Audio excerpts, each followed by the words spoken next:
Today, I am going to showcase what each and every Ash of War does in Elden Ring. And no, this does not include unique weapon skills, this will only be infusible Ashes of War. Let's get right into it, starting with the quote-unquote heavy Ashes of War. Here we have Stamp Upward Cut. For this Ash of War, you step into a low stance, gain a ton of hyper armor, and can do a heavy uppercut attack. This really isn't an Ash of War that I see used too often, and I think the reason for that is the speed of the Ash of War, because at least in PvP, people can easily avoid it if you don't use it at the right time. And I think most of these Ashes of War, including this one, are going to be easy to hit in PvE. So like Stamp Upward Cut will be effective in story mode, but whenever it comes to PvP, I tell you what, this is one of the worst Ashes of War in the entire game. MDN3, what's up? Oh, okay, got the panic roll. Not bad.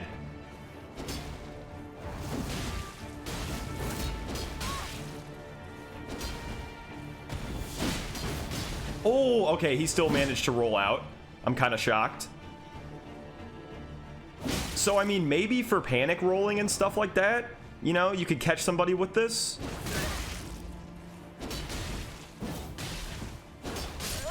Good fight. But if you try to use this as like a trading tool, they're gonna swing into your hyper armor, you're gonna eat damage, and they're gonna be able to roll before you can even attack. Stamp Upward Cut overall, I think, is a very vanilla Ash of War. Trying to use this Ash of War into the majority of matchups in PvP, it's just not going to be in your favor. As long as your opponent isn't panicking, they should never get hit by this thing. And this next Ash of War is definitely in a similar vein. And it is called Stamp Sweep, where once again you get into a low stance, you gain a lot of hyper armor, and then if you do a heavy attack, you'll do this spinning sweep attack.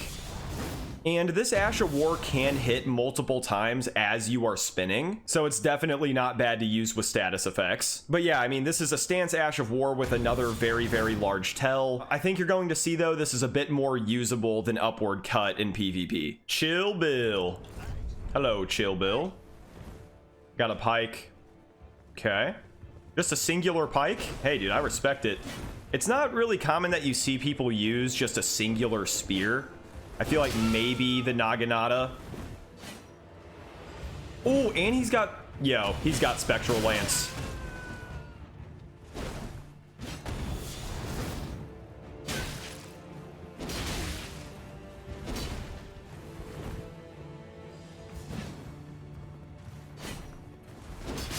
Good fight. Now for this next Ash, I feel like I have to use an axe, because the next one that we're taking a look at here is Wild Strikes. With Wild Strikes, you swing your weapon in wild and wacky ways. Then you can either do a light attack follow-up or a heavy attack follow-up. All right, who's gonna eat my axe? Happy Soul.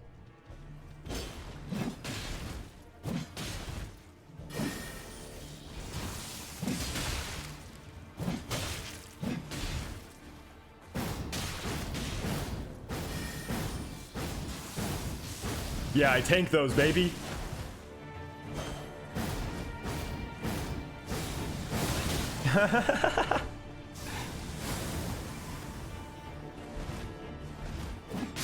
Good fight.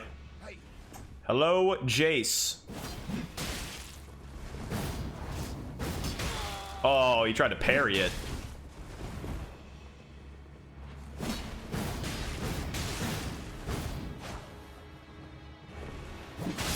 Good fight. God, such great damage from the follow-ups, man, especially the heavy one. Wild Strikes is just fun to use. I mean, it is easy to parry, at least the first part, but if you kind of keep it in your pocket at the start of the fight and then whip it out randomly to trade with somebody, they can end up eating over 1,000 damage in no time at all. Next, we got Lion's Claw. Definitely one of the most famous Ashes of War in the game. If you have played Elden Ring, you have definitely seen this. But in case there's some of you who don't know, with Lion's Claw, you do a front flip smackdown attack. And I absolutely love this shit. MDN3. Oh, hello again. Hey. All right. He's back for more.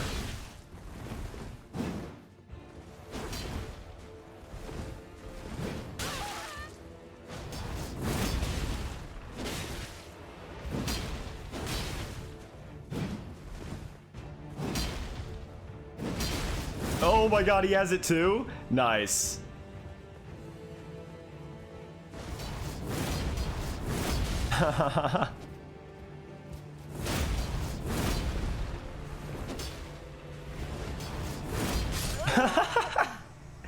Oh my god, he got flattened. Good fight.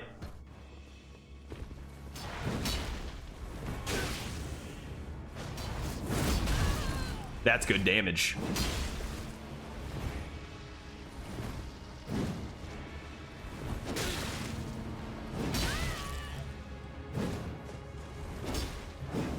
Good fight.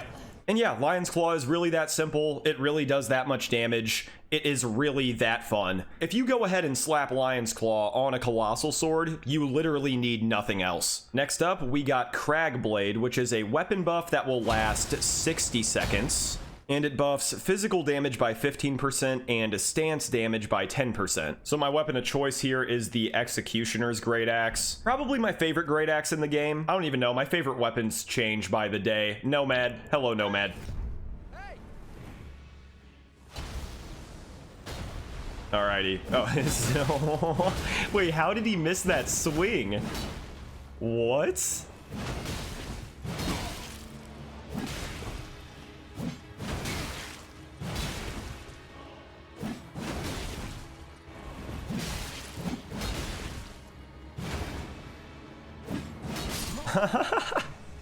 Okay, I don't really know what that fight was, but GG. But yeah, Cragblade, it's a weapon buff. It's good. Not really a lot to say here. Moving on to Kick. This is actually just an Ash of War that you always have if you don't have weapons equipped. It really is a simple kick. And I'm actually not going to showcase it in a PvP fight because unless my opponent has a shield, this Ash of War is completely useless. Let me kick you. Let me kick you. Let me kick your shield. Okay, he doesn't want to let me. See, there we go. If you kick somebody who is holding up a shield, it's gonna basically break their guard every single time. Maybe somebody with something like 99 endurance could eat it, I'm not sure. But yeah, against shield users, like people who are running shield poke and stuff like that, Kick is very, very useful, but that's really all it's useful for. Anyways, now it is time to take a look at Endure, which gives you plus 45% damage negation to all damage types and infinite poise for 3.5 seconds. Light weapons can also bounce off you, and it is pretty abusable on setups with quick weapons. So here I have some Bloodhound Claws. Probably the most devious one is to go Endure on Raptor Talons with Bleed Affinity. There's so many different builds out there, so many different ways you can use different Ashes of War. Just for the sake of simplicity though, since these are technically heavy Ashes of War, I'm just gonna keep rolling with Heavy Affinity, and I will follow suit for the other classes of Ash of War. Saucy Ace TTV. I endure that. I endure that. I'm gonna endure that. Oh yeah. Endure that. And I endure that. And this. And that. So stupid, bro. Good fight. So yeah, it's super, super simple. It can work on pretty much any build. Endure is a good Ash of War. Moving on though, here we got Ground Slam, which is literally a butt slam Ash of War, and that's it. And I'm gonna say it right now, this Ash of War is actually terrible. It's a total meme. I mean, if there's a bunch of mobs around you, then you can use it. But in PvP, there's no way you should get hit by this. Okay, Ja, hello. Are you gonna feel the wrath of my cheeks? No. Whoa, okay. Some lag.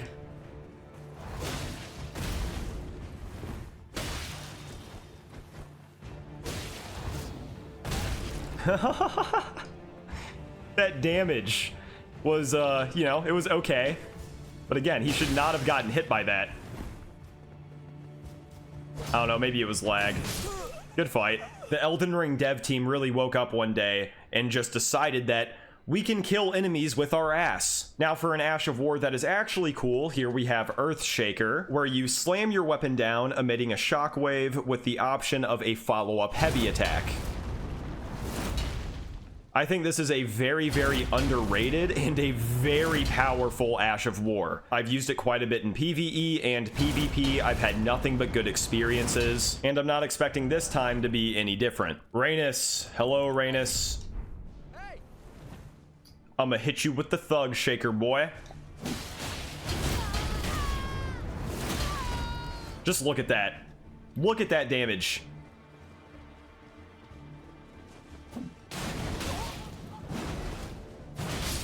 Good fight. Who is this? Salam? Oh, I'm gonna one-shot this person.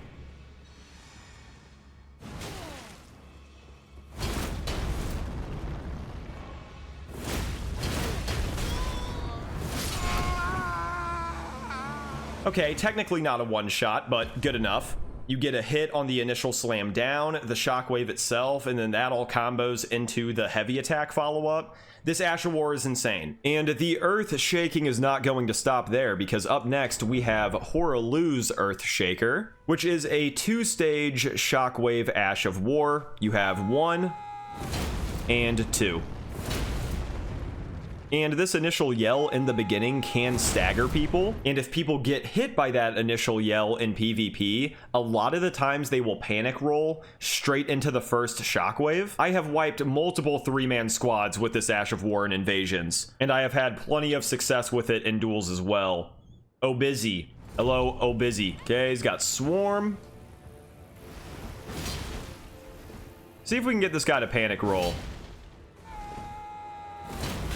Oh, okay, well, he just didn't avoid it.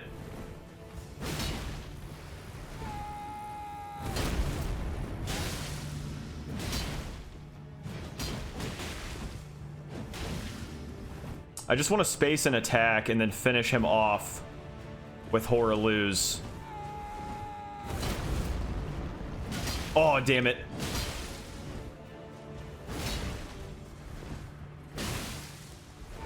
There we go. Oh yeah, baby. See that little initial stagger? It really does make the Ash of War that much better. I'd say it's definitely one of the better Ashes of War to use on fist weapons specifically. So if you want to shatter the earth with your Gorilla Grippers, go ahead and snag this Ash of War. Now these final 4 Ashes of War for the heavy category are all Roar Ashes of War. That was a mouthful. The first one is War Cry, which gives you a 7.5% physical damage bonus, as well as additional strength scaling, and you also get altered heavy attacks. However, it will only last for 20 seconds. And anytime you're using a Roar Ash of War, you're going to want to use the Roar Medallion with it, as well as the Highland Axe, which will give a 10% damage boost to Roar attacks. Carian Chungus. Hello, Carian Chungus. All right.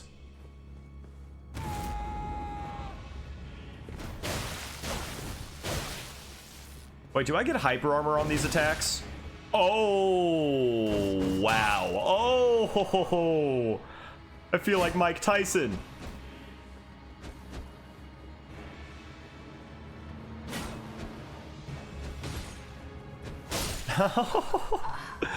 Jesus Christ.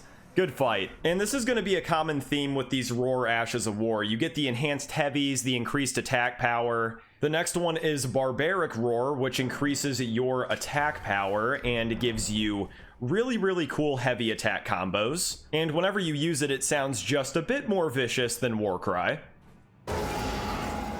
And then here is what the heavy attacks look like on the fist weapons. Kazaroth. Hello, Kazaroth. All right. I'm gonna combo you, dude. It's not gonna feel good.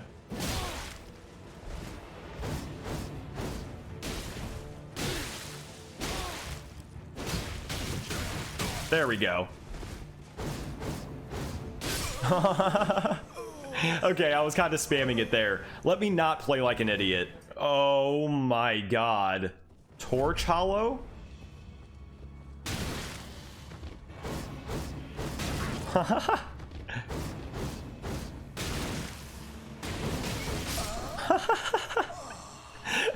Okay.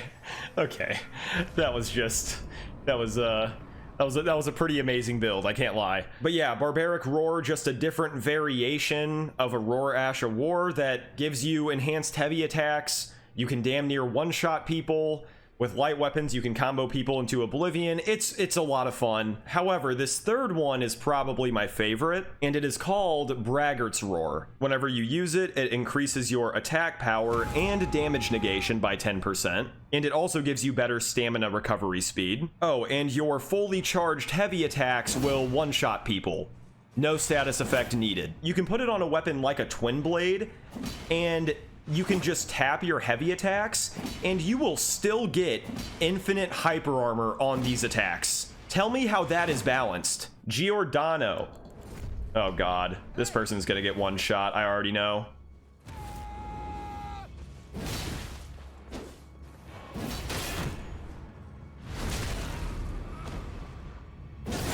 Well, those attacks are really good for breaking guard as well. Good fight. It was this. Unga, then Boonga. Okay, well, I see an intelligence weapon, so...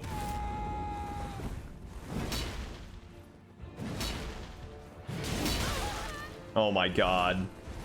With a Twin Blade? Like, this is so absurd.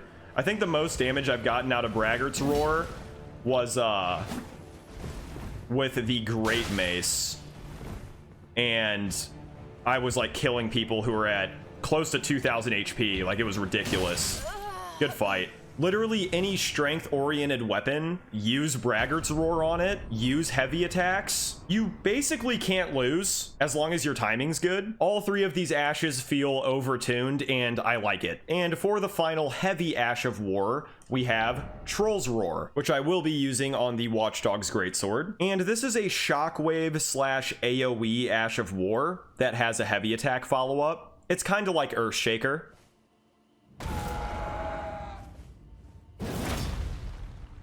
Good luck hitting that heavy attack follow-up. Toru. Oh my god. He almost has my outfit on. It's close. It's very, very close. What in the hell? So, how did that break... Oh, he doesn't give a shit. He's just not going down. Dude, what is this game? And I feel like Troll's Roar is better used as a get-off-me tool more than anything, because the Shockwave is always going to knock people back, just like that, and you're never guaranteed the follow-up heavy attack. So it just kind of ruins the Ash of War a little bit for me. I mean, it's still a good get-off-me tool, don't get me wrong, but, I mean, dude... I just wish I was able to hit this follow-up heavy attack. Like, look at that. They can get an attack off between my animations, no problem.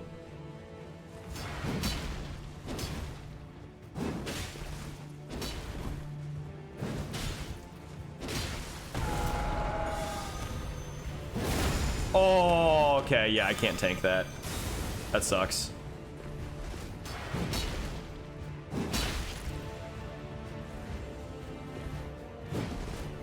It's a cool Ash of War, just feels weak. Good fight. Which really is disappointing because it is such a cool attack. Sadly, just not that great in PvP. Now, before we move on to the Keen Ashes of War, allow me to talk about my new partnership with Apex Gaming PCs. Apex Gaming PCs are made with NVIDIA and AMD's latest and greatest parts, and with my new PC line, you will be able to enjoy all of your favorite titles at the highest graphics settings. These PCs are very affordable, you even have the option to finance one if you would like, and there is a big sale going on right now. If you use code IT'SCOLD at checkout, you can get 25% off your new PC. So if you're looking for an awesome gaming rig for a really great price, make sure to check out my pre-builds down below. You guys are the best, and back to the video. And moving on to the first of the Keen Ashes of War, here I have Spinning Slash. Actually, let me change up my talismans real quick too. There we go, that's better. But yeah, the first one that we're taking a look at is Spinning Slash. I'm putting it on the Nagakiba. Spinning Slash is a very simple two-stage Spinning Slash attack that works great with status effects. After the last major patch, this has become easily one of the best Ashes of War in the game, if not the best. Especially whenever you put it on the Nagakiba, this is like top 3 setups in the game, I'd say. And you're about to see this with no status effect too, and it's still nutty. And I almost didn't realize that I had an unupgraded Nagakiba. That would have been very bad.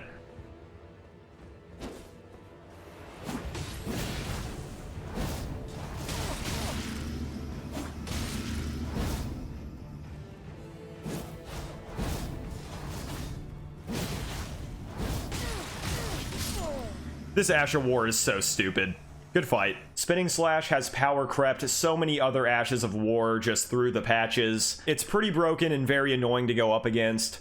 It's going to dominate in PvE. So even though it is kind of cheese here and there, I would highly recommend it. Impaling Thrust is a forward thrust attack that can do damage through shields. So if you're coming across somebody who's using shield poke or something like that, or you want to take care of those pesky great shield soldier enemies, this is a fantastic option. This is another example of simple yet effective. Nepa, hello Nepa. Maybe Nipa? I don't know. I see the Bloody Hellas. Could be kind of a hard matchup here because of that.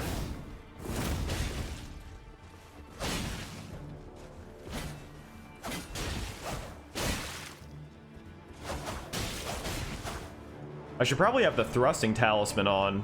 Wait. These are fine.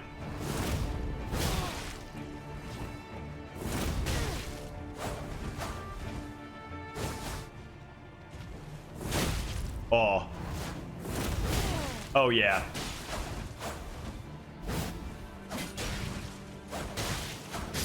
Good fight. And yeah, that's Impaling Thrust. Really, not a lot to say here. Very reliable, really simple. Great against shield users. And Impaling Thrust actually has a bigger, badder, older brother that goes by the name of Piercing Fang. This Ash of War can also not be blocked, but you also get so much more distance on it than Impaling Thrust. It's kind of ridiculous. Who is this? Mog? Hello, Mog.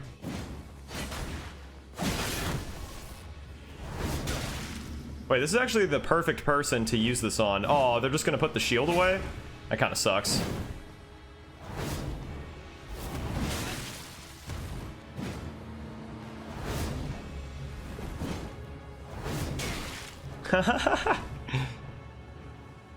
Come on, dude, block it. You know you want to.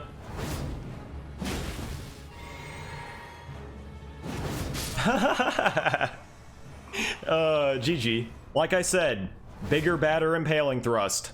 That's really it. Repeating Thrust is a multi-hit Ash of War. You rear your weapon back and repeatedly shank anyone standing in your way. It's a good Ash of War, but there is also an improved version that we will get to later. Who is this? Oh my god, hi.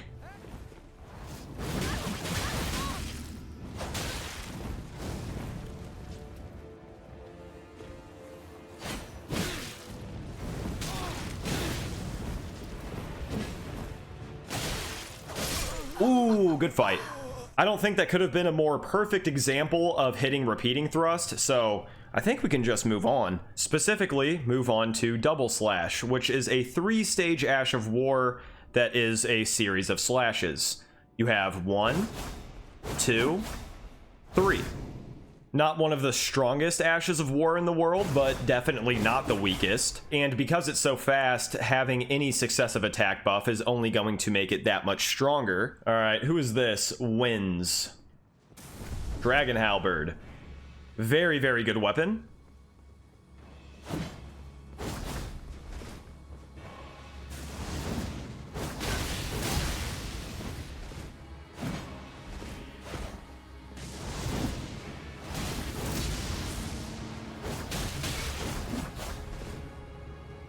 The only thing is, between stages, it doesn't true combo, but if it did, that would be a serious problem, because it'd probably be better than Spinning Slash. Good fight. I need to hit more. Okay, wait, do it again. Do Loretta's Slash again. I will space it.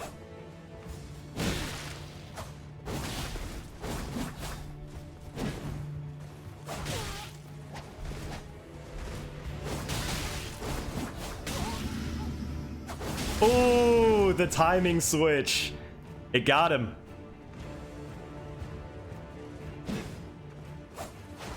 Good fight. Oh my god. They were actually 1 HP.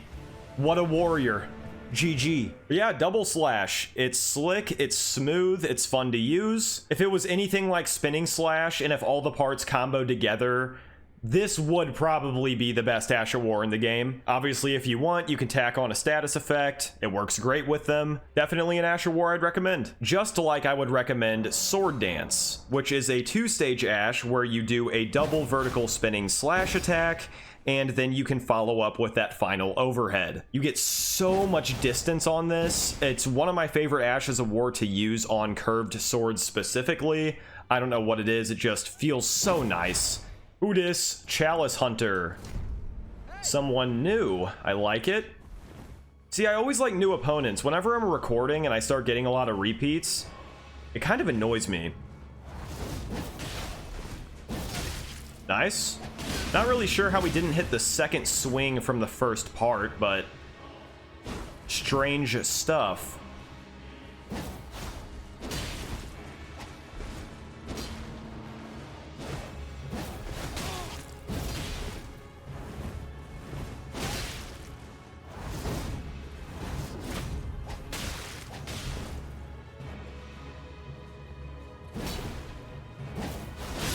Good fight. See, just look how quick you can close the distance. You can even free aim this very, very easily to really switch things up on people. These Keen Ashes of War are looking pretty ridiculous right now. Moving on, here we have the classic Unsheath Ash of War. You sheath your katana in a low stance, then you have a light attack option or a heavy attack option. And I tell you what, it really doesn't matter which one you use. Both of the attack options are spectacular. I kind of do wish that the heavy option was still katana parry though, but sadly it's not. Oh god, okay. Sorry I'm late. Trusty Patches, hello. Got Vike's War Spear. Got some prawns. I tell you what, I'm gonna win this only using Unsheath. I should have some Madness Boluses equipped, but looks like I came ill-prepared.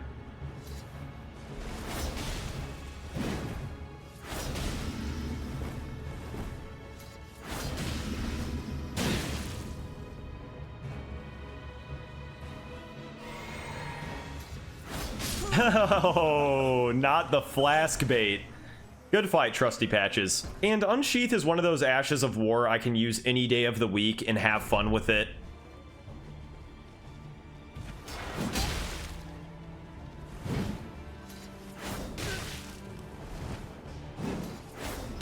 Oh no.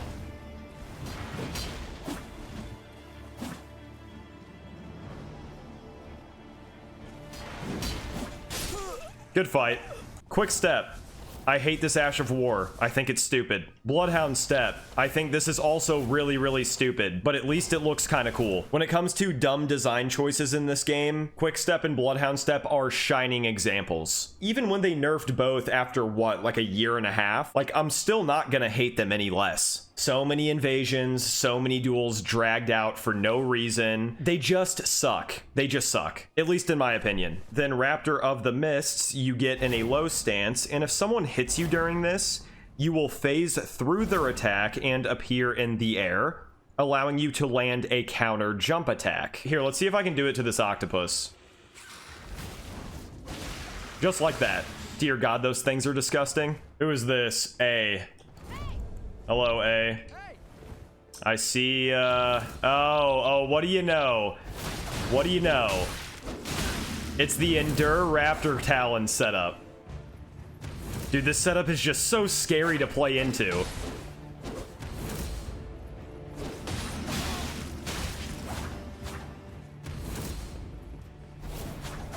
Oh my god, the first attack missed. How unfortunate is that? Good fight. God, dude, that setup is so nasty. All right, who's this? Kojiro, hello.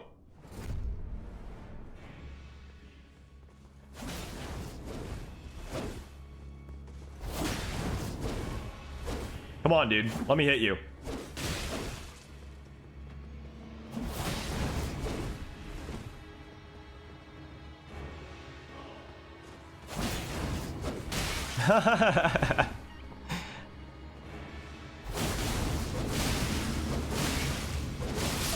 Jesus, dude, relax. Are we back in 1.0? Nah, GG though. And honestly, I think I would find myself using Raptors more in PvE than PvP. Because again, the whole stance thing and then going up into the air, you know, unless your opponent keeps trying to attack you as you do it, they can just easily avoid the jump attack. But no, in PvE, you can dodge like massive attacks from bosses that would normally destroy you. So it can be very, very useful. And for the final Keen Ash of War, we have what is called Beast Roar, which is a pretty basic wind projectile that spawns from your character yelling. You can really spam this. Usir von Faerun. I'm probably butchering that. Hello?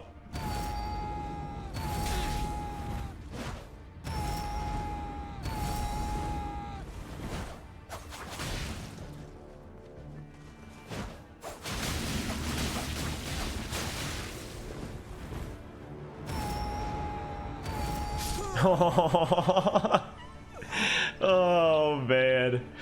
See, with the setup, you can really just spam it, and then if they get close to you, you just put them in a blender, and the fight's over. But, you know, it's a wind projectile. I think you guys get the point. Now, this next group of ashes is technically the quality ashes, which basically means a split between strength and dex. However, since I'm only at level 125, quality builds really aren't that good, so I'm going to stick with Keen Affinity and Heavy Affinity instead. But the first one is Square Off, which is a stance Ash of War. It's pretty basic. You get a light attack follow-up or a heavy attack follow-up. I'm not really expecting the damage to be too good here. Oh. Wait, did that miss because they have Briar Armor? Did I get aim punched? I think that is what happened. But hey, I mean, the light attack option did alright damage.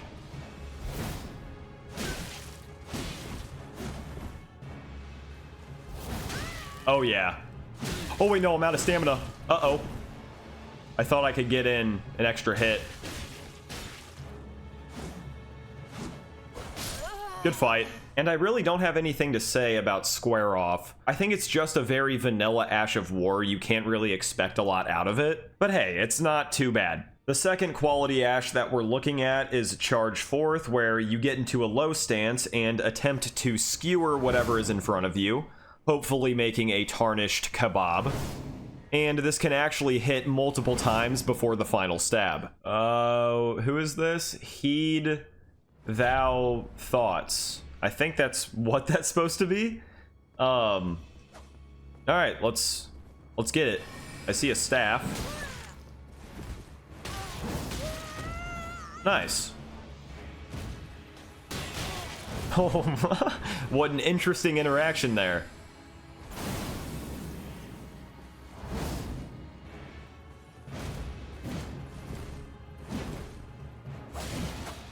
Okay, well, GG, dude. Man, the damage from this really was not that great. I think getting the Spear Talisman involved will definitely help it. However, Charge Forth is sort of another vanilla Ash of War. Don't expect anything crazy out of it, but it is perfectly usable in both PvE and PvP. Then you got Spinning Strikes, where you hold your weapon over your head and spin it like a Neanderthal, and then you have a light attack follow-up, or you have a heavy attack follow-up. And I really don't know how I feel about this Ash of War. Sometimes it feels really strong, sometimes it feels super weak. Let's see what we can do.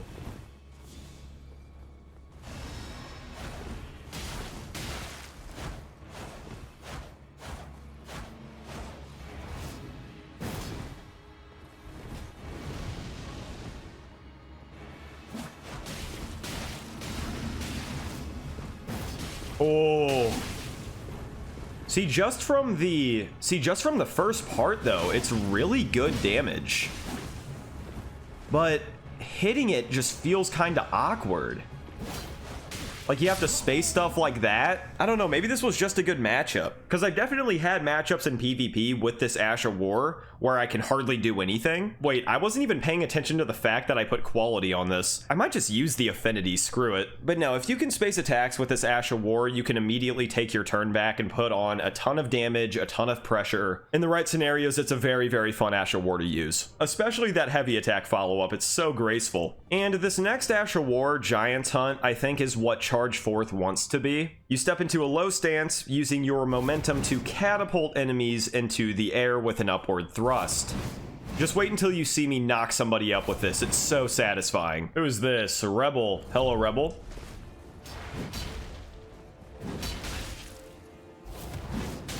Oh, yeah. Look at that launch. Look at the hang time on my friend Rebel here.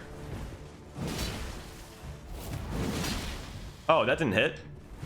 Damn.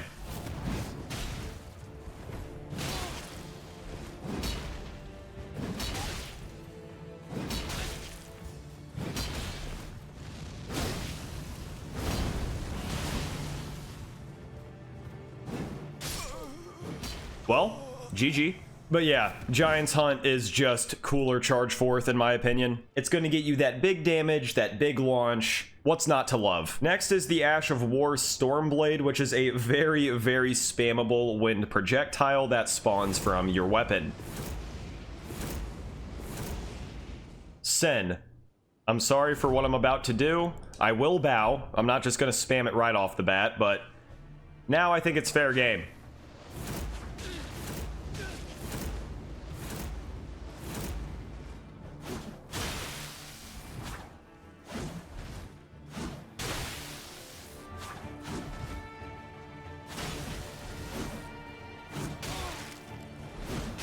Good fight. Yeah, Stormblade is by far one of the most annoying Ashes of War to deal with in PvP. It's so fast. This Ash of War is just stupid good at all stages of the game. Then you have easily one of the most overpowered PvP Ashes of War in the game, Storm Assault. Basically, you leap into the air, leaving storm winds from where you jumped, and come down with a massive thrust. Now, let's say you knock someone out of the air flat on their back. What you can do is walk right up to them as they're getting up, use Storm Assault, and the initial storm wind will basically hit them guaranteed, which guarantees the second part to land. So if your opponent is getting up from the ground and you have Storm Assault, it is literally the best Ash of War in the game. Forlorn Champion. Hello. All right.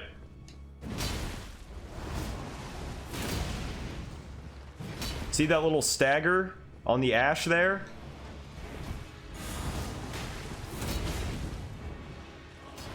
I'm actually really surprised that they got that off.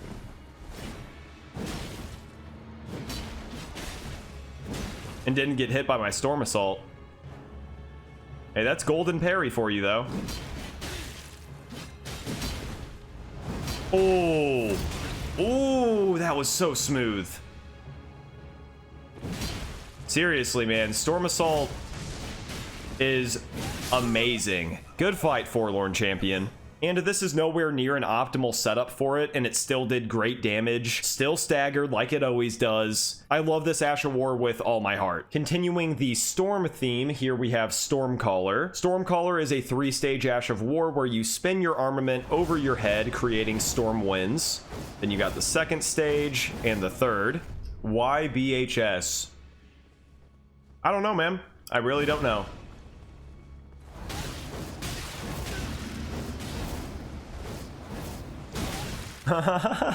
So yeah, the whole thing is not going to combo, but I know I've hit the whole thing before, so I'm not totally sure how it works. It's still a great Ash of War, though. It's great for knocking out a whole crowd of enemies in PvE. You can use it with status effects if you want to. It's a load of fun. You get a lot of hyper armor.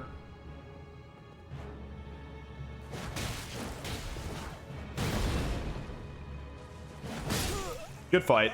And yeah, it's spin to win, baby. Then you got Storm Stomp, which is a very, very spammable stomp Ash of War that just creates a little bit of wind around you. However, it is always going to stagger people no matter what, allowing you to get free damage with your weapon every time you stagger somebody with it. For how simple it is, it's easily one of the best Ashes of War, but this is more so in PvP and not PvE. Oh, it's Sen. Hello, Sen.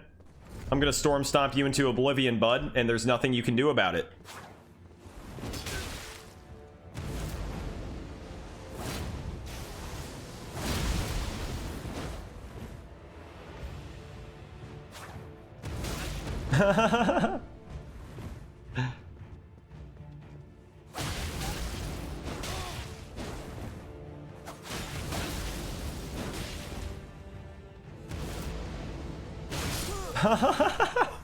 Storm Stomp. It really does get old. And this next Ash of War is another one where I just have to ask FromSoft, what went wrong? This is called a Vacuum Slice. And this is one of the worst Ashes of War in the entire game. It just does nothing.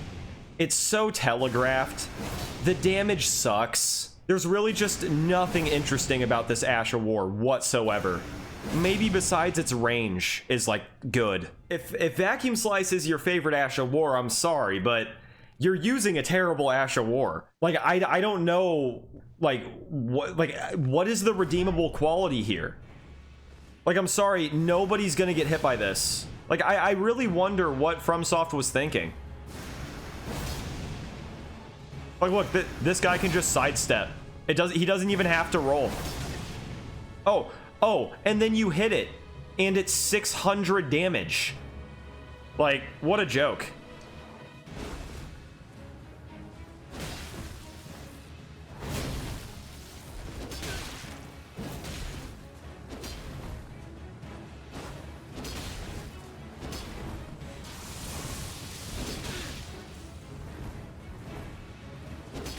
Good fight. Seriously though, this Ash of War is a 0 out of 10. I don't care. Unless you want to use it in PvE, you know, hey, the world is your oyster, but it's so ass. It's so terrible. Phantom Slash, on the other hand, though, this shit doesn't suck. I love this shit. This is good shit. You send out a phantom of yourself to hit opponents before you come in for another. There is a second stage, and if you want to send out your phantom but not follow through, you can lock onto an opponent, send out the phantom, and then free aim in a different direction whenever it's your turn to do the swing. It's very, very versatile. Ray, hello?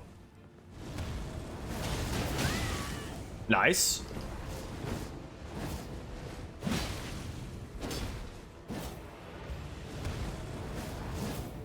See, and just like that, look at that distance. Now I can close the distance.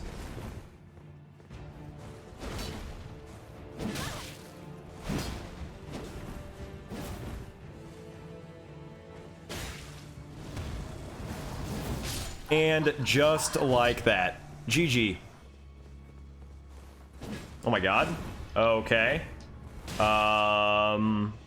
Interesting. I'm just gonna swing. I don't know what's going on.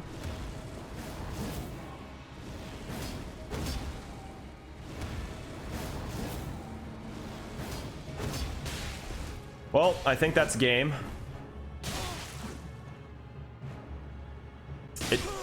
Oh my god. Dude. What? FromSoft, fix your damn game. Whatever though, Phantom Slash, I mean, it does good damage. You can close the distance, you can get away from people. It has 2 stages. This Ash of War has it all. And for the final 2 quality Ashes of War, we got Determination and Royal Knight's Resolve. Determination powers up your next attack by 60%, but it's only 30% in PvP. And Royal Knight's Resolve is 80%, but it's only 40% in PvP. It literally just turns your weapon white, and you will do more damage on your next attack. And since Royal Knight's Resolve is simply the better version of Determination, this is going to be the only one that I actually use in a fight. Gorlomi. What a name. Alright. So, 900 damage with 1 light attack. You know, obviously it's not going to be that much all the time. But, again, you're still going to get a solid damage bonus. A very, very simple setup. RKR is a very simple Ash of War. It buffs your damage.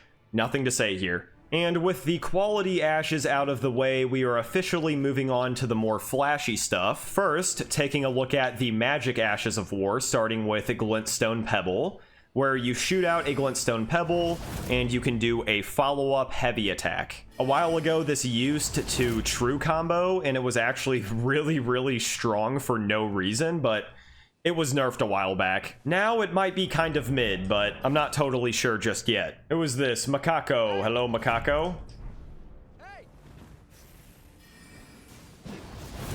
Oh, damn it. Look at that, though. Didn't even stagger. So the projectile did like 300 something damage. I'm gonna get wrecked by this setup. I'm using a straight sword. Oh, yeah. Big stab. Oh, okay. I see. Dude has all the tools. Really not bad damage. I was expecting a lot less. Okay, so see... Oh, I really just swung right into that. And almost got one shot. Oh, God. Oh, God. Oh, no, no, no, Macaco. Macaco, please.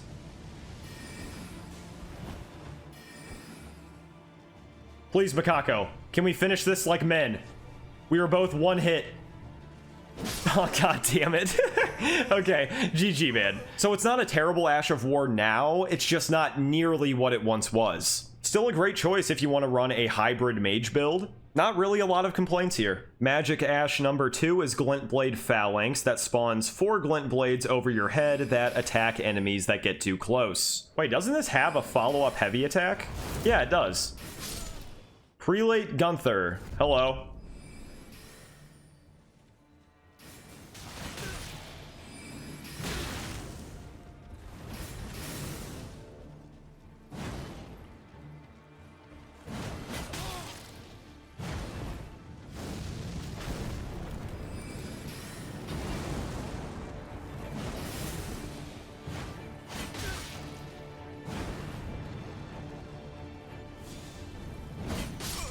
Good fight. So, I mean, yeah, the Glint Blades did solid damage. I mean, I would expect the heavy follow-up to do the same amount of damage that it did with Glintstone Pebble. The issue with Glintblade Phalanx, though, is all of it's really easy to avoid. That kind of goes for Glintstone Pebble as well. I think you're just going to have a lot better of a time using these Ashes of War in PvE as opposed to PvP. Not to say you can't use them, I mean, they are useful here and there. Just too easy to avoid most of the time. Carian Greatsword is an Ash of War where you transform your weapon into a magical greatsword, swinging it downwards. This can be charged to increase its power. And anytime you are using a chargeable Ash of War, you're definitely gonna want to use the Godfrey icon just to get that extra damage. Who is this? Botcher, hello. Are you gonna allow me to hit you with Carian Greatsword, my fellow guts enjoyer? Damn it. I'm just gonna keep going for this. Okay, so I think slightly charged. That was 700. Really not bad.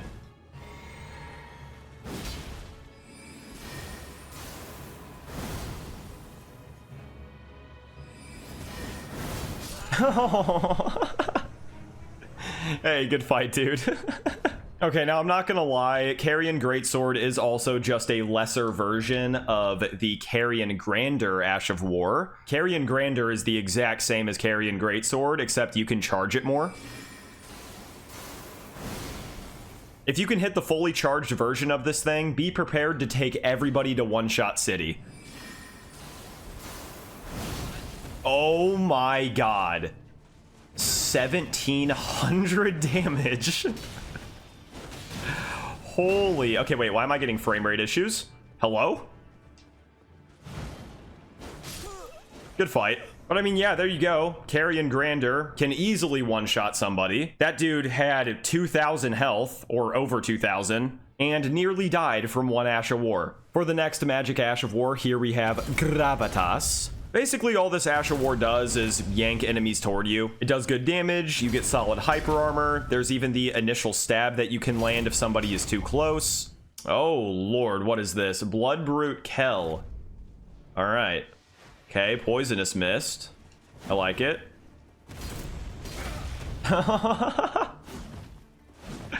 Just yoinked him out of the air. That's funny.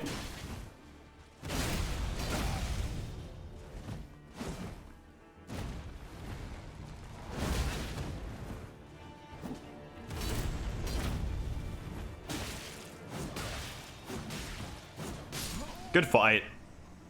Gravitas doing some... Gravitas, like I said, good hyper armor, good damage. Gravitas is a very solid Ash of War. And if you want a really, really good enchanted weapon that actually comes with it, the Meteoric Ore Blade is a great choice. Okay, but this next Ash of War has to be some sort of mistake. It's called Spinning Weapon. And this is what it looks like when you just put it on a normal weapon. However, this somber staff, the Carian Regal Scepter, has its own version of Spinning Weapon, which I think was meant to be like the intended version of it. Because instead of looking like you're trying to do some dumb magic trick, you instead get what feels like a complete Ash of War. And I tell you what, this is actually overpowered. If you get close to somebody in PvP and use it, they are going to try to roll out after getting hit, and you can just immediately use it again. And the hitbox is so long that it will guaranteed hit them out of their roll. Maybe besides if they're light rolling.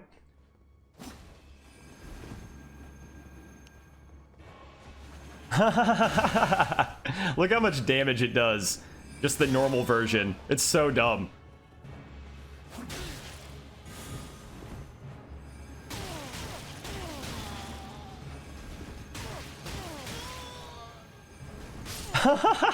Just like that, dude. If they get hit by it one time, they cannot escape. Spinning Weapon on the Carian Regal Scepter is so cheese. However, if you use it on literally anything else, it is pointless and a total meme. With Loretta's Slash, you leap forward with an initial slash, imbuing your blade with magic, and come down with a sweeping attack. I remember that the swings from this Ash of War used to not true combo, but now they do. Oh, who is this? Arboreal Monk. Yo, what's up? Are you gonna allow me to hit all of Loretta's Slash on you, dear friend? My fellow monk? Okay, I can feel a little bit of lag, I think. Noted.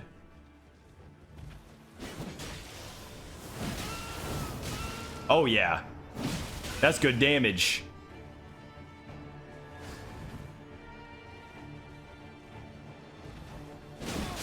Good fight. You do need to be careful with this Ash of War, though, because if somebody does know how to roll against it, you're gonna get backstabbed. Overall, though, Loretta's Slash is probably my favorite magic Ash of War. Just feels really, really badass. It's a lot of fun. I would highly recommend it. And for the final magic Ash of War, we have Waves of Darkness, where you stab your weapon into the ground, which sends out 3 waves of darkness.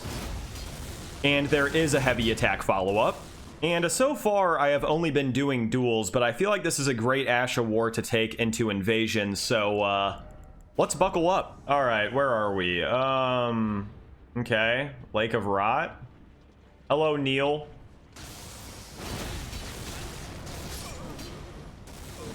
What in the world?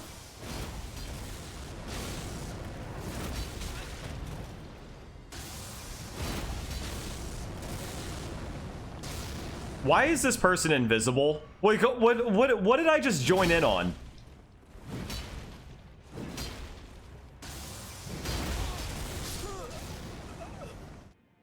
Look at this. Look at this.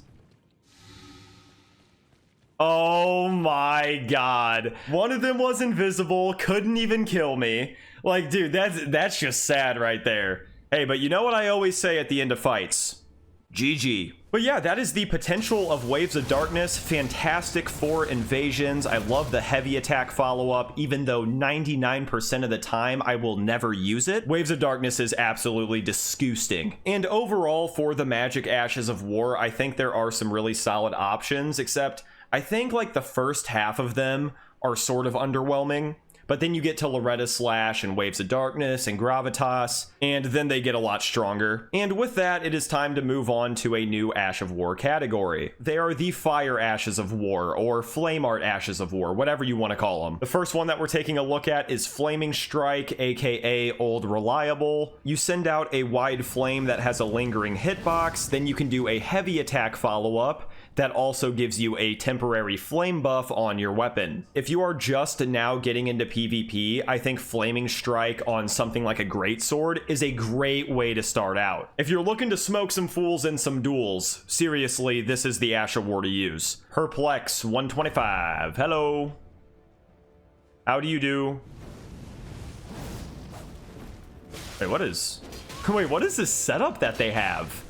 This is weird. I've never seen something like this. The hell? Okay.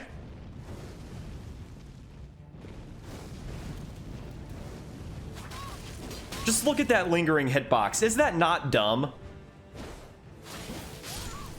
Good fight.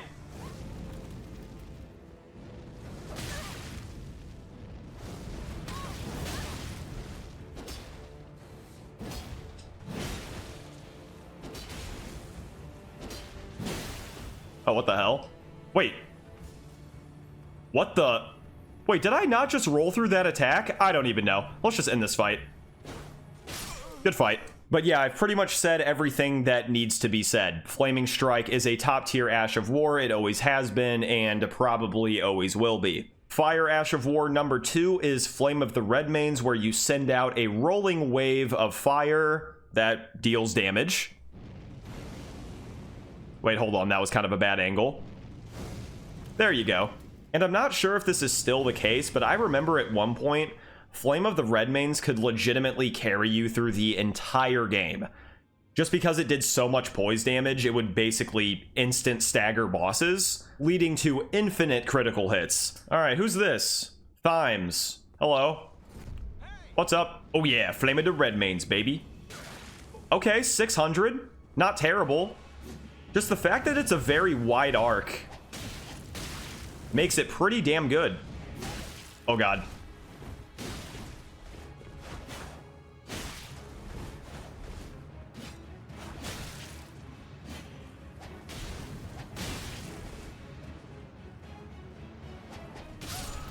Good fight. But see, I look at this Ash of War and all I think is, why not just use Flaming Strike instead? Hey, but if you like Flame of the Redmanes, go crazy. Fire Ash number 3 is Eruption, where you slam your weapon into the ground, lift it up, causing the ground to erupt with magma. You have an initial hit, a hit on the lift, and then of course the explosion. And the magma can do chip damage. Alright, who do we got? Who is this? Test. Hello, Test? Is that an Executioner's Great Axe I see? Very nice.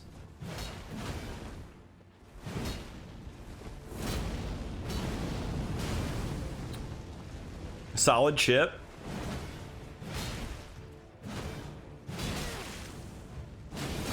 Oh yeah. Ooh.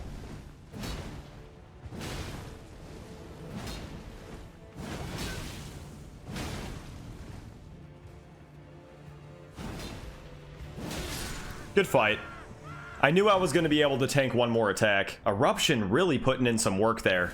You gotta love it. And whether you use Eruption on a Great Hammer, a Great Axe, or like a Colossal Sword, it's going to do great damage. You're going to get a lot of hyper armor. It's really looking like that the Fire Ashes of War are all good. We still have 2 more that we need to look at though. Next, we are taking a look at Prelate's Charge. I'm using it on a Flame Art Duelist Great Axe, which if you don't know, Fire Affinity is Strength Oriented and Flame Art Affinity is Faith Oriented. But basically with Prelate's Charge, you get into a low stance, slam your weapon into the ground, and charge forward.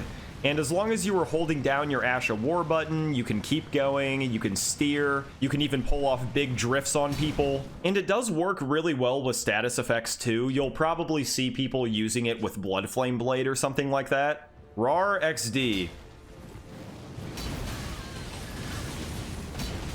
Oh yeah.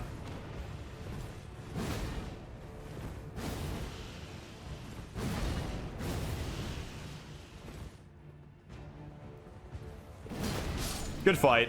But I mean, yeah, there you go. Prelate's Charge. It's funny. You can use it with status effects. You can pair it with stuff like the Godskin Swaddling Cloth to get HP from successive attacks.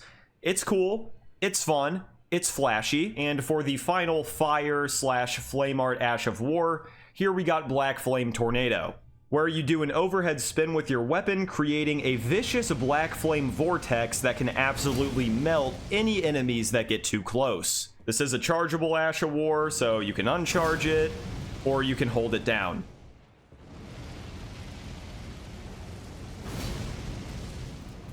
Xenos, hello.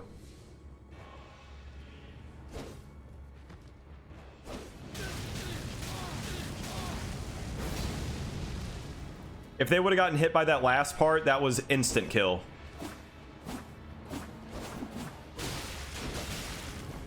The hell?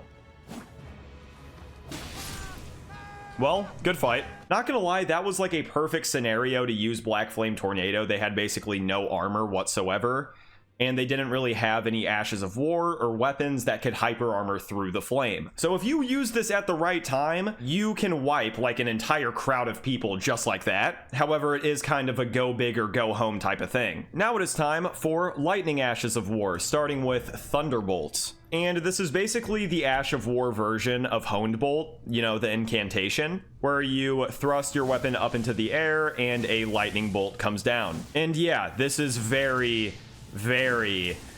spammable. All right, Mildesade, hello. Got Cragblade, got a thrusting sword. Oh god, okay, he rolled.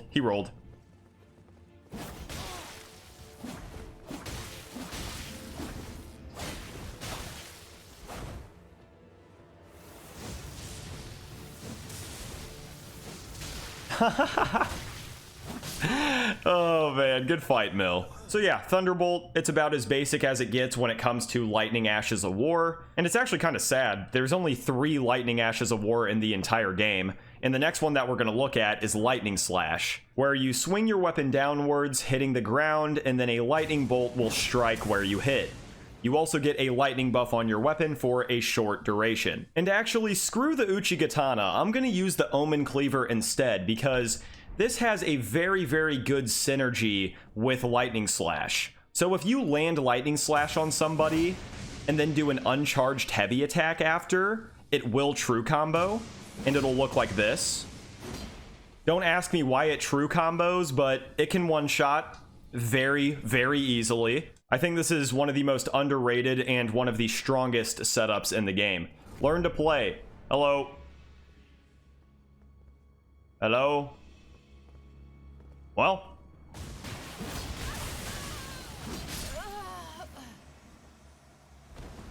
That's what it looks like. Oh my god, I actually just massacred him. I kind of feel like a dick, but hey, they were AFK. It is what it is. Okay, it's Mill again. Let's see if we can hit him with this.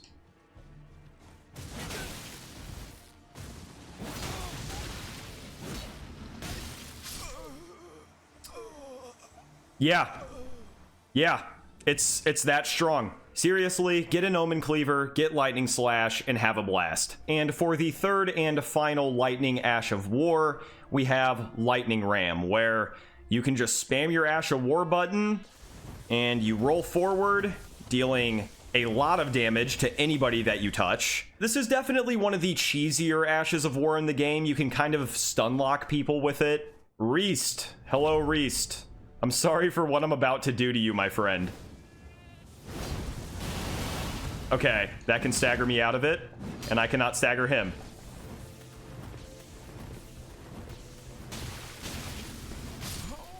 There we go. Good fight. It is a total gimmick Ash of War, but whenever it works, it's cool. And overall, I just hope that the Lightning Ashes of War get expanded upon in DLC. We could definitely use a lot more. Okay, the Sacred Ashes of War. The first one that we're looking at is Sacred Blade, which is a very basic Ash of War, where you launch a golden arc projectile from your weapon, giving your weapon a holy damage buff. Hey, can you quiet down over there, big guy? You'll see people running this Ash of War on a lot of faith builds. It's very reliable, and it's always good to have a projectile on your weapon. Inner Darkness, hello.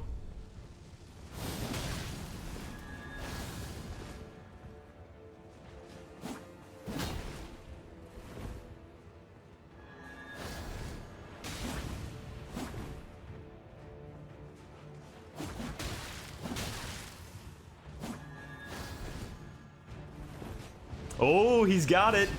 He's got the Black Flame Tornado.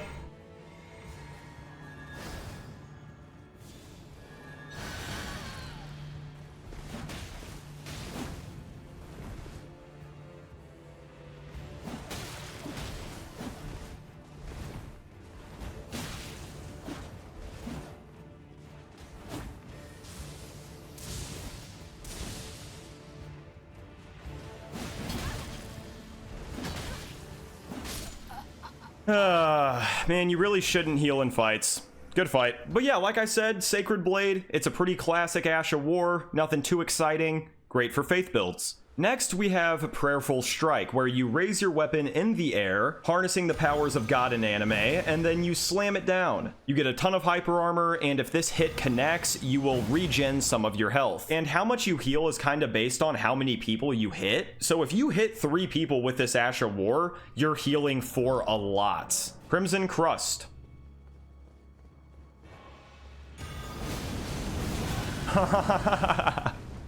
It really is like the ultimate trading tool because of the hyper armor and the health. Kind of shocked I don't see more people use this.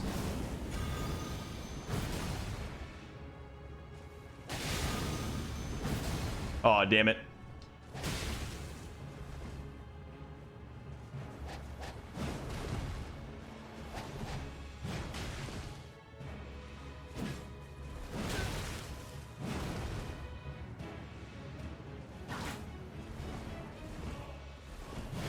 Good fight. I would honestly call Prayerful Strike underrated. It goes hard, plain and simple. Sacred Ring of Light is a very, very spammable Golden Discus Ash of War. If you guys have ever used the Halo Scythe, this is basically the Ash of War that comes on it. Except it goes by Miquella's Ring of Light instead. Ooh, okay, it's a mage. Battle of projectiles then.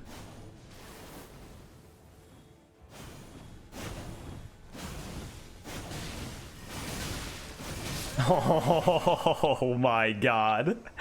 Well, good fight. Oh, and they just left. I think they rage quit. And I think Sacred Ring of Light is in the same vein as Sacred Blade. Having a projectile on a weapon is awesome. You can't really go wrong with using it. And Golden Land is going to be our next Ash of War. And this Ash of War is a slam down into Golden Explosion, into projectiles, into a heavy attack follow-up. Yes, it basically has everything. For real though, don't be like me and forget to use the heavy attack follow-up, because I always do. Okay, who is it? Lord Gilbert. Hello, Gilbert. Ooh, that's prosthesis. Very, very awesome weapon.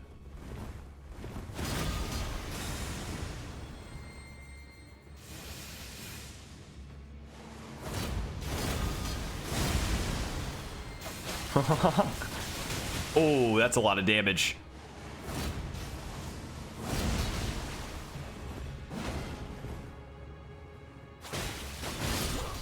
I mean, dude, this Ash of War just makes any fight a trade fest. Like, you can literally spam this Ash of War, you get all the hyper armor that you need. It's so good, man. Penicillin. Hello.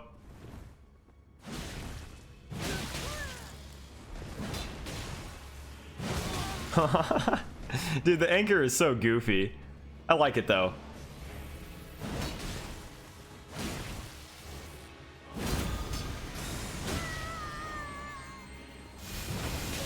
Nice. Oh.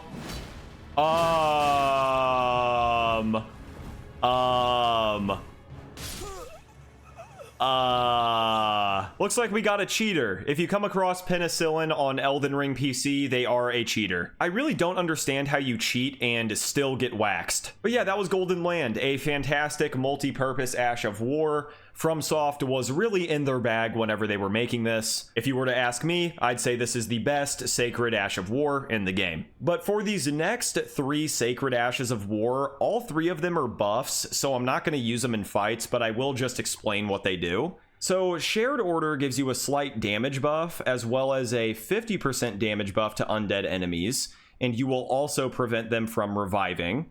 And Sacred Order is the exact same thing, except you deal 100% more damage to undead enemies. And then the third buff, Golden Vow, will last 45 seconds, and it increases your damage by 11.5%. and all damage negation by 7.5. However, these are reduced to basically nothing in PvP, so it is entirely useless in this side of the game. In PvE though, it's not bad. There are also 2 shield buffs in this category. You have Vow of the Indomitable, which whenever you use it, it grants you temporary invincibility. So if somebody's doing like a jump attack on you or something and you just want to eat it, just go ahead and press it and you will not get hit. Then the other shield buff is Holy Ground, which lets you create an area that will continuously restore health and boost your defense if you stand in it. So definitely not bad for co-op. But for the final offensive Sacred Ash of War, we have Golden Slam, which, if you remember Ground Slam from earlier, it's that, except your cheeks are golden. Alright, who is this? Learn to play. Oh, hello again. What's up? Hello? Okay, there we go. I remember last time you just didn't do anything. Indomitable. Indomitable. Okay, it's so stupid. All right, let's actually try to hit Golden Slam here. I mean, he just almost one-shot me. GG's, man. Indomitable. Okay, no, good fight, dude. See, even the damage on Golden Slam is not good. It's just a bad Ash of War in general, I think. Vow of the Indomitable, though, I'm surprised more people don't talk about this Ash of War. As long as you can react, you can literally eat attacks that would normally one-shot you. You really could nullify some crazy shit in this game with this Ash of War. Golden Slam and Ground Slam are both garbage, though. I don't recommend them. Now it's time to get into the arcane side of things. We have Poison Ashes of War, Bleed Ashes of War, and Occult Ashes of War. Starting off with the Poison, here I have Poisonous Mist, where you basically rip ass from your weapon, leaving a cloud of stink in your wake, as well as giving your weapon a temporary poison buff. You get solid hyper armor on it too, and if you do connect the swing whenever you use it, the damage is good, and it's gonna be damn near instant proc. Seriously, Poisonous Mist may not look like much, but it is a force to be reckoned with. Look at that, instant poison, just like that. It's so good.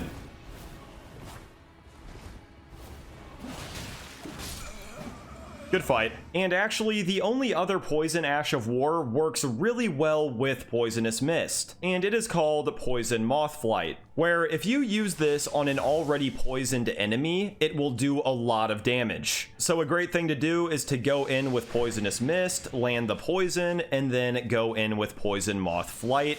And if you manage to hit both of the Ashes of War, it's a really gnarly combo. All right, who do we got? Don't know what your name is. Maybe it's Ass or Ho or something like that. Please just let me land Poison Moth Flight. Okay, there's the poison. Oh my god, it's so bad. That missed? No. There's no way that missed. Okay, there we go. But see, all of that, and for what? Good fight. So yeah, Poison Moth Flight really does suck. Again, it's cool whenever you hit Poison Mist, then you get off the Moth Flight and actually land it. You know, it looks cool, but it really is just a bleed build with extra steps. Don't let it fool you. And yeah, those were the 2 Poison Ashes of War. Nothing too exciting. Now for the bleed ones, you got Bloodblade, where you send out a blood projectile that can obviously cause blood loss. This is very, very, very spammable. And if you want to see my talisman setup, here you go. Hello, stars. Are you ready to get spammed? Okay, so the thing about Blood Flame Blade that I should let you know is the projectile on its own will not do that much damage. But if you proc bleed with the projectile, it's actually pretty good.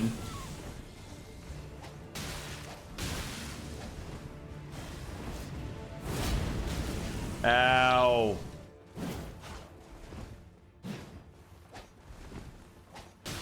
Good fight. But yeah, I do think that the projectile itself is very weak. It's just the fact that it can proc bleed. That's really what makes it strong. It's a really good early game Ash of War though. Now, remember how I was talking about with repeating thrust, that it's a good Ash of War, but there is a better version out there? Well, we're about to use it. And it's called Blood Tax, where it's basically repeating thrust, except you get lifesteal on your attacks now. This is in my top 5 favorite Ashes of War for PvP in the entire game. It synergizes really well with successive attack buffs, whether it's for HP or just more damage. And the funny thing is, it was actually very lackluster for a very long time until they gave it some buffs. Now it's actually usable, thank God. Oh my god, it's you again? Okay.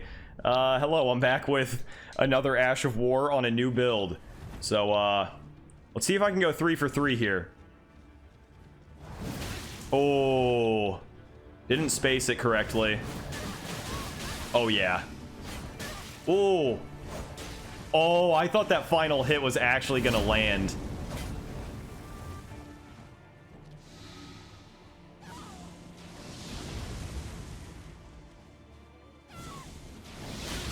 There we go. Good fight.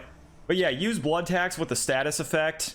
It's disgusting. If you are an arcane lover, stop what you're doing and go get Blood Tax. Moving on, here we have Bloody Slash, and it is exactly how it sounds. You hold your sword in your hand, rip it through your fingers, and get this wide arc slash. Yes, the damage and the bleed buildup that you get from this is bonkers, but it does use your health every time that you use it. And this is another Ash of War that I would give the reliable label to. You get a lot of distance on it. Great if you're using a bleed build. Just strong all around. Oh, man. Oh, man. Good fight, Tarnished. So yeah, if you hit Bloody Slash and you get the bleed proc off as you hit it, the damage is astronomical. It's very reliable, great for roll catching, all around fantastic. And for the final bleed Ash of War, we have actually a really good weapon buff, and it is called Seppuku, where you impale yourself on your own sword like it's no big deal, giving your weapon a buff for 60 seconds. That gives you 30 physical attack power and 30 base bleed buildup that scales with Arcane. And I think to get the most out of Seppuku, you're probably going to want to run a full Arcane build and use a weapon with innate bleed and occult affinity. Even though this is technically a bleed Ash of War, I think it just works a lot better with occult builds. Who is this? Sen. Hello, Sen. Don't mind me, dude. Just stabbing away.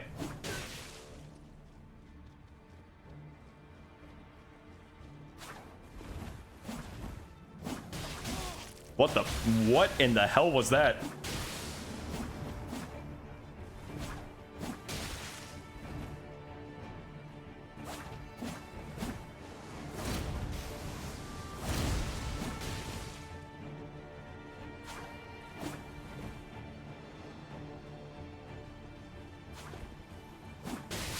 Good fight. God, that actually looked so sick. And I can confidently say that Seppuku is one of, if not the best weapon buff in the entire game. I don't know though, maybe that's my own bias talking. Now we still have 3 occult Ashes of War to use, one of them being my favorite Ash of War in the entire game. Before we do that though, we need to knock out the 3 cold Ashes of War, or Frost Ashes of War. The first one that we're looking at is Ice Spear, where you rear back and thrust your weapon forward, firing off an ice projectile. This is one of the easiest Ashes of War to free aim in the game, and the little twist at the beginning actually has a hitbox. And I know it may not look like much now, but trust me, this thing definitely packs a punch. All right, who do we have here? Gato. Hello.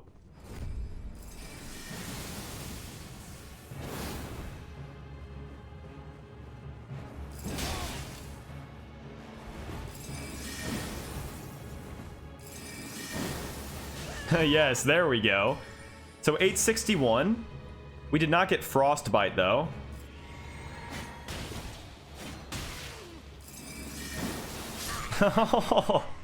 Hey, good fight, Gato. Boy, do I love Ice Spear. And then you have Freezing Mist, which is just like Poisonous Mist, except it can proc Frostbite. And I feel like all the cold Ashes of War are strong. Even the last one that we're gonna look at, it used to be so broken, but now it's just all right. Alavlatron. Ooh, we have had many fights. How you doing, man?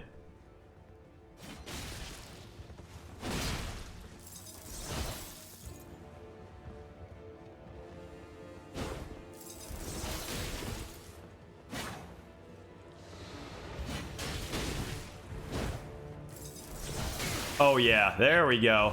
That's the roll catch I was looking for.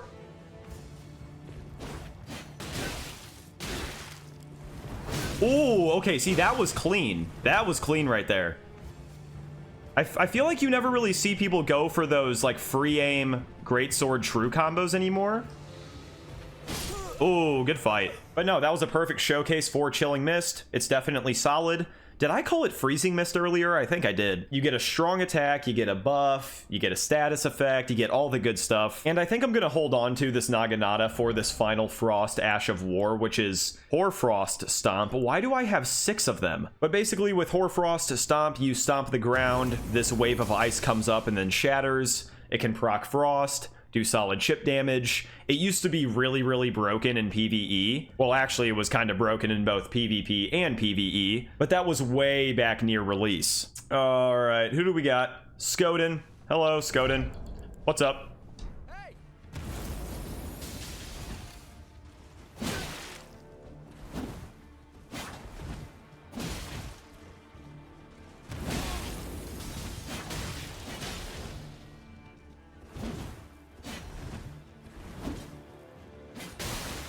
Oh, good roll. But yeah, as you can see, you know, it just does chip damage. And that's really it. Builds up Frost proc. It's not really going to be an oppressive Ash of War. You know, it's useful for mob-dense areas in PvE.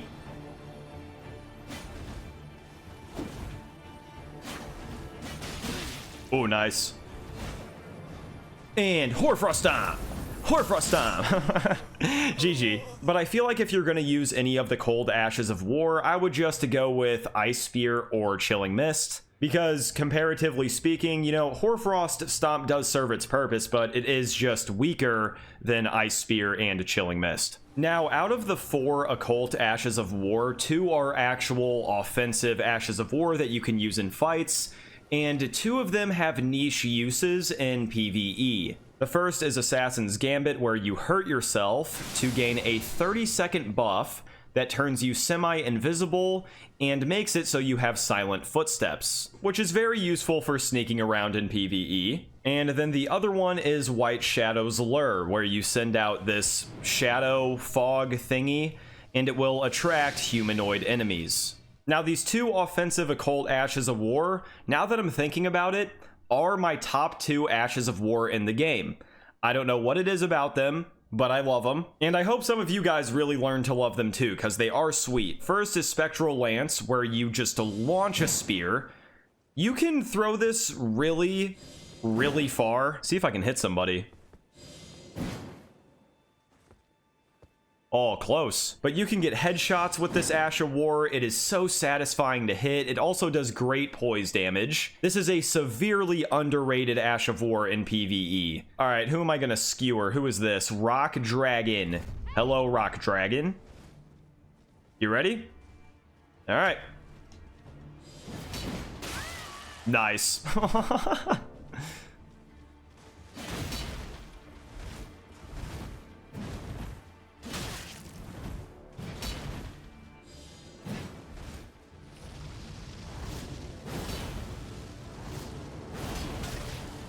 Oh, that still hit me.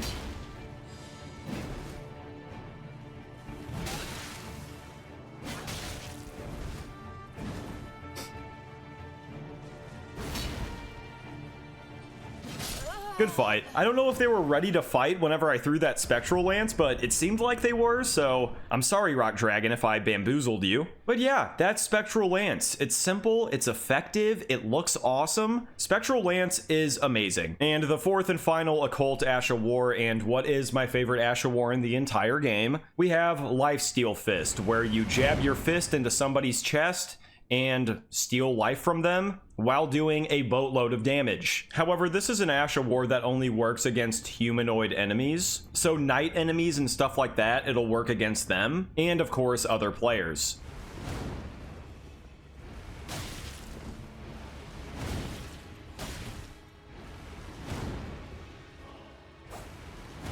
There we go. Just like that, 1300 damage and a lot of lifesteal. Isn't that insane? Okay, wait, what is going on? Is he just going for parries? I like how I still hit him, but he still parried me. Good fight. But yeah, lifesteal fist. If you can manage to hit it, insane damage, insane lifesteal. I love this Ash of War with all my heart. Screw it, FromSoft. Give it more buffs. Buff it more. I want infinite hyper armor. I want a face trade with colossal swords for free. How about that? I'm kidding. I think it's in a perfect spot. Now, technically, we only have bow Ashes of War and shield Ashes of War left. However, in my testing every bow video, I showcase all the bow Ashes of War, and I also have a video where I showcase every single parry. So if you do want to see those ashes, I would go watch those videos. I'll make sure to link them down in the description. And with that, we are left with Shield Bash, Shield Crash, and Barricade Shield. Barricade Shield is a shield buff that lasts 10 seconds. And basically it makes it so whenever you block attacks, you use less stamina. Then Shield Bash is surprisingly good. You put down your shield in front of you and pop somebody in the mouth with it. Hey, and I don't know how many of you guys are actually hip on this, but you can use great shields as weapons, and they're surprisingly good.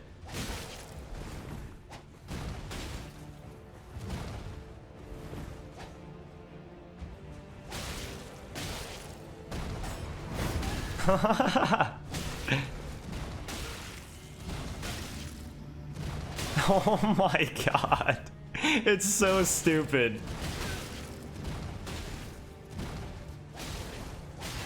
Oh my god, wait, he almost landed Death Blight.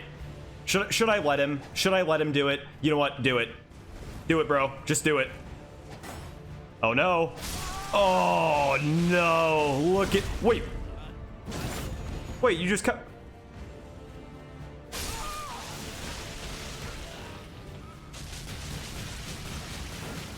What the fuck am I witnessing?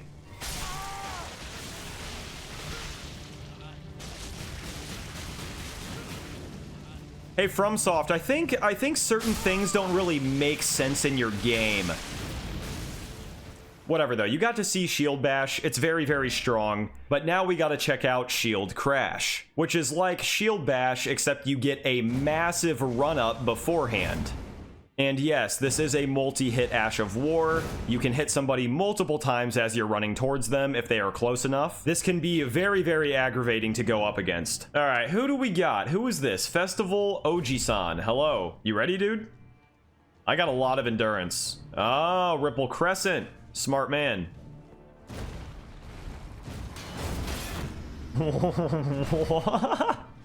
What an interaction that was. There we go. That's the damage I was looking for.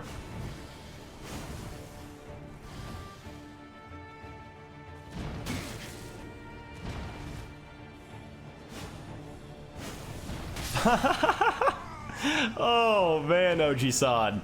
I'm sorry, dude. But yeah, if you land a full shield crash on somebody, it's well over 1,000 damage. If you have a status effect on your shield, it's even better. It can be borderline broken in some scenarios. But that is it for the Ashes of War of Elden Ring. Remember, if you want to see the parries, I have a video on that. And if you want to see the bow Ashes of War, I also have a video on that. Those will be in the description. Today, I think that we learned that the strong majority of Ashes of War are good, are perfectly usable, and there is a lot more broken shit out there than meets the eye. Feel free to comment down below what your favorite Ash of War is. If you enjoyed the video, smash the like, and if you want to see more content in the future, subscribe, noti bell, you know the drill. But yeah, thanks for watching, love you guys, stay safe, and I'll see you in the next one.